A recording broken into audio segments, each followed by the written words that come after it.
Hello everyone. देखिए class 10th की math trigonometry और शॉर्ट वीडियो सीरीज के अंदर हम एग्जांपल नंबर कर रहे हैं 2। देखो इसको लॉन्ग वीडियो में हमने बहुत अच्छे तरीके से पढ़ लिया है, तो एक बार हम फास्ट रिवीजन के लिए इसको देखते हैं। यहाँ पर अगर आपको अच्छे से समझना है तो वहाँ पर जाके देखें।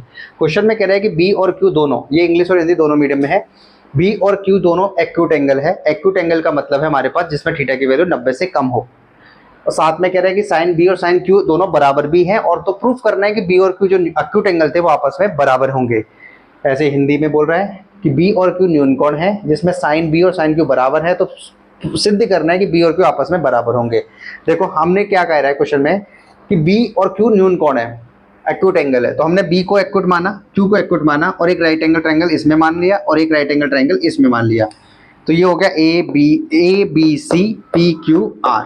अब हमें चाहिए, देखो इसमें क्वेश्चन में कह रहा है कि साइन बी और साइन क्यू बराबर है, तो हम हमारे दिमाग से क्या करते हैं, एक में साइन बी निकाल लेते हैं और एक में साइन क्यू निकाल लेंगे और दोनों को आपस में बराबर कर देंगे।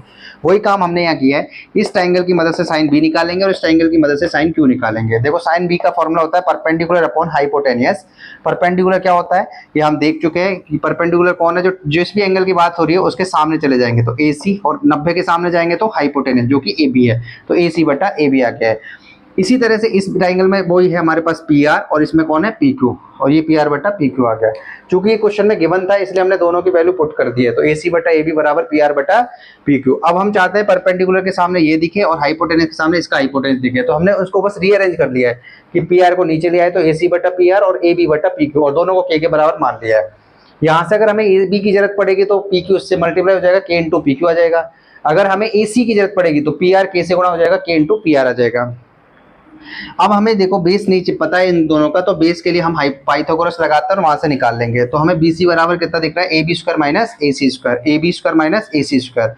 और इसमें अगर हमें बेस चाहिए तो हम लिखेंगे P Q square minus P R का स्क्वायर। तो देखो जैसे ही हमें देखा कि ए बी की वैल्यू कितनी है, के इंटू पी क्यू, और ए सी की वैल्यू कितनी है, के पी इंटू आर, तो के को कॉमन लिया तो के स्क्वायर आ गया P Q square minus P are square. और इसमें देखो P Q square minus P square किसके बराबर हो जाएगा, क्यू आर के, तो हमने सीधा इसकी जगह क्या रख दिया है, क्यू आर। तो बी सी बराबर कितना आ गया, के इंटू क्यू आर, तो क्यू आर को नीचे ले जाएंगे तो बी सी बटा क्यू आर बराबर के। समीकरण 1 और 2 से ध्यान से देखेंगे तो तीनों साइड आपस में बराबर हो चुकी है।